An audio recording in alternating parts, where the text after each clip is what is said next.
When I go into stores, sometimes I get followed, which is really annoying. And it just gives me, like, it just makes me uncomfortable. And sometimes I get anxiety, so I have to leave. Especially being a teen of color, they assume that you're doing something bad.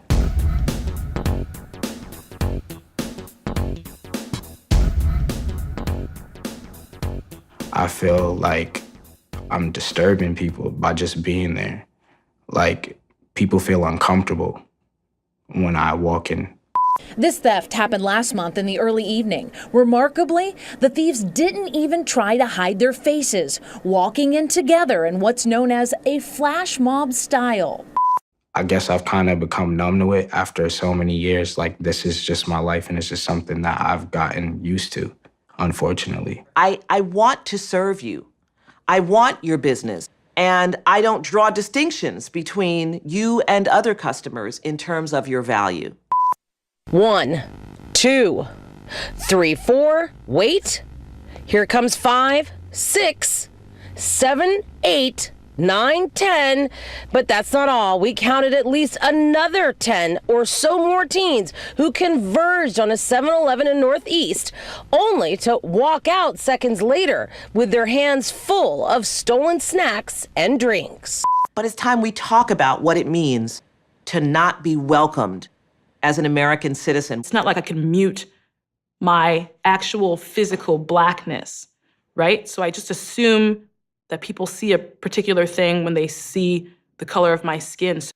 What's immediately striking from this surveillance video of a flash mob robbery of a convenience store near Las Vegas is how casual and carefree the thieves appear to be, as if breaking the law as part of a crowd gives them extra confidence. Check out this kid in the hat smirking as he waits for his friends to leave so he can get in. Or the young woman in the white hoodie calmly loading up on booze. I have to make sure that I have given enough space between myself and another patron or another commuter on the train. A distress call from Bart Saturday night as juveniles jump the gates, go up to the platform, and rob passengers aboard a 9-car Dublin train as it enters Oakland's Coliseum station. The moment the doors opened, they jumped on board and committed 7 robberies, 6 specifically on the train car itself, 1 on the platform.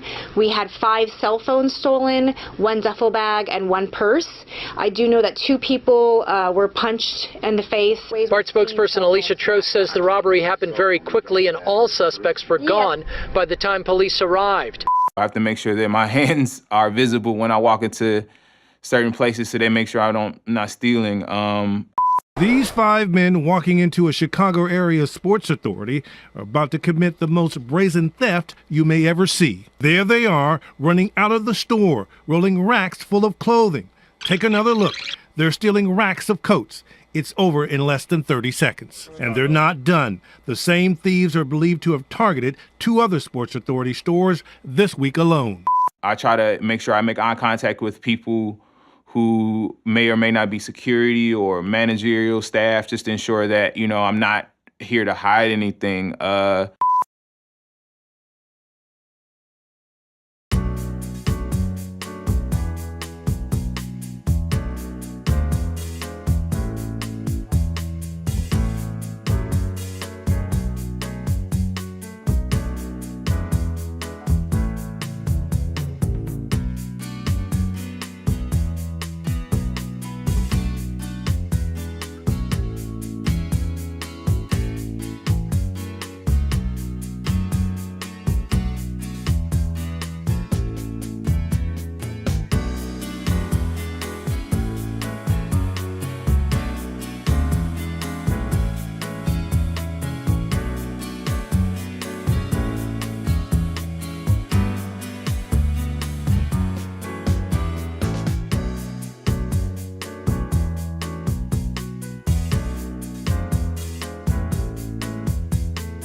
leaving the house some days. You know, it's sometimes it just keep you at home and just keep you away from everything.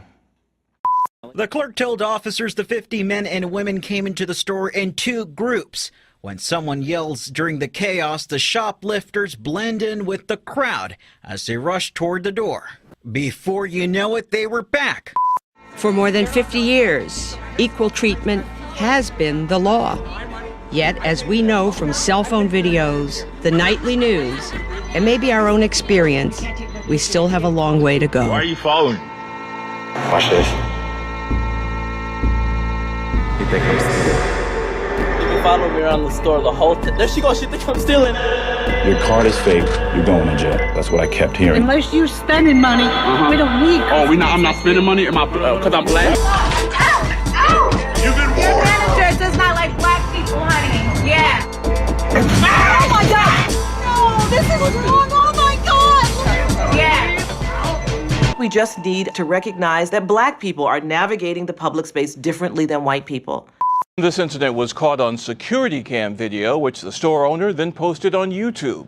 He's hoping the pictures will lead to arrests or maybe even shame the parents of the teens enough that they'll turn in the kids. The teens congregated in this corner because this is what they found what they were looking for, an expensive, exclusive brand of jeans called nudie jeans. They average about $200 a pair. We happen to be only one of few that sell nudie jeans in the city. They tried to get out of the store, Mild Blend Supply Company on Milwaukee Avenue, but not before doing more shopping, stuffing their backpacks, while other teens outside tried to get in. At the time when I locked the door, they're banging on the door. Eventually, the teens figured out how to unlock the door and rushed out into the streets.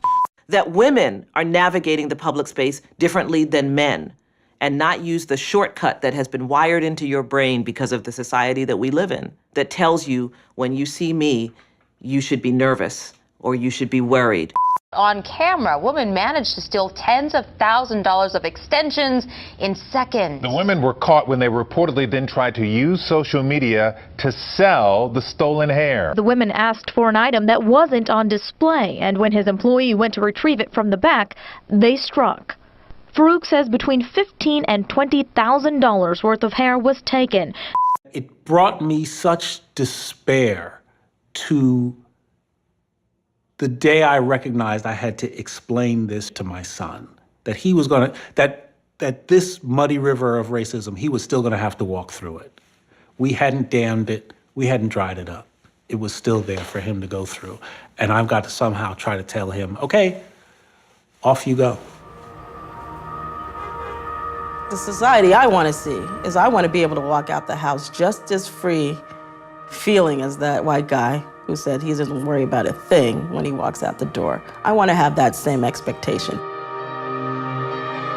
Today, discrimination is against the law. It's the people and the systems that support our communities that must follow suit. No one's going to do it for us. What can you do to make our schools, our parks, our stores, our restaurants as welcoming and as inclusive as they can be? Stop breaking the law, asshole!